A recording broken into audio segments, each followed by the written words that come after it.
زه پروت یم د ژوند خاورو کې ګل ګل خوبونه وینم زه پروت یم د ژوند خاورو کې ګل ګل خوبونه وینم حالات تراخه تراخه دي خو هرمان څومره ښایسته دی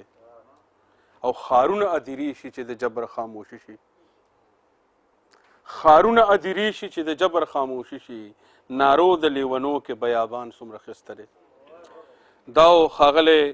رسول خان علي شیرزی چې ډېر خوندور کلام ته موږ واورېدو بل شاعر ملګري ښاغلي مرتضی نایاب له بلنه ورکوم چې راشي او موږ په خپل خوندور کلام باندې نمانځي ښاغلی مرتضی نایاب صاحب بسم الله الرحمن الرحیم سنت نور صاحب داسې پیره په تیوري سره نه یې روغلي اچانک کیسه وه خو خوږې ټپې ویایي یوه بې ټپارې ته ویایي چې ته په چیله کې سپین سکور کړې ته په چیله کې سپین سکور کړې زه د کوټې په سر خندا نسکوره کړم واه واه واه واه دا ټپه ویو واه واه واه واه ډېر که دغسې یو یو ټپه هم کوله نو ښه به ته په چله کې سپین سکور کړې زه د کوټې په سر خندا نسکوره کړم درخو مې د وطن خدایه سرتورې چاته ما کړې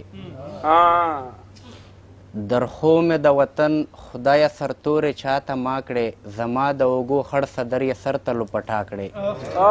ډېر ښه ډېر ښه درخو مې د وطن خدایه سرتورې چاته ما کړې زما د اوږو خړ صدر یې سر ته لوپټا کړې د داسې پښتني مینې جامې لیونۍ وکړه چې هوره خدای ته سوال وکړي چې ما هم پښتانه ډېر ښه یاره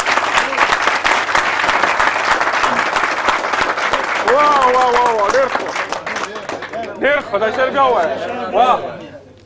چې درخو مې د وطن خدایه سرتورې چاته ما کړې زما د اوږو خړ صدر یې سر ته لوپټا کړې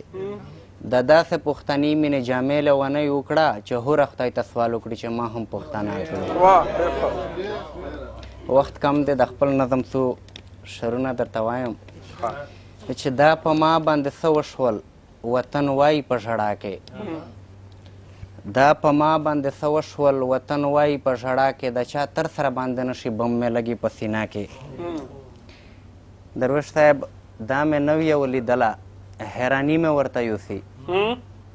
دا مې نو یې ولیدله حیراني مې ورته یوسي راته ورور ودرېدلو د دښمن سره په خوا کې کوم هتیار و چې جوړ شوی د لاین دښمن دپاره کوم هتیار و چې جوړ شوی د لاین دښمن دپاره نن هغه استعمالېږي په د ښکلي پښتونخوا کې ډېر ښه خپل عمل سم کړه نایابه خپل عمل د لارې مل دی خپل عمل سم کړه نایابه خپل عمل د لارې مل دی ته خو یا چې زه سم یم زه ګناه وینم په تا کې زه مظلومانو له ورغلې په خړ پوسو یم زه مظلومانو له ورغلې په خړ پوسو یم زه ظالمانو له د پنجو په سر تلی یم او هر څه مې یاد و چې درتلم خدا مې نه یادېدل هر څه مې یاد و چې درتلم خدا مې نه یادېدل چې په دې لار خو زه سهار مرور تلی یم او زه مسافرم ستا د نوم لوږې اخیستی وم زه مسافرم ستا د نوم لوږې اخیستی وم زه ستا د کلي د کوڅو نه نهر تلی یم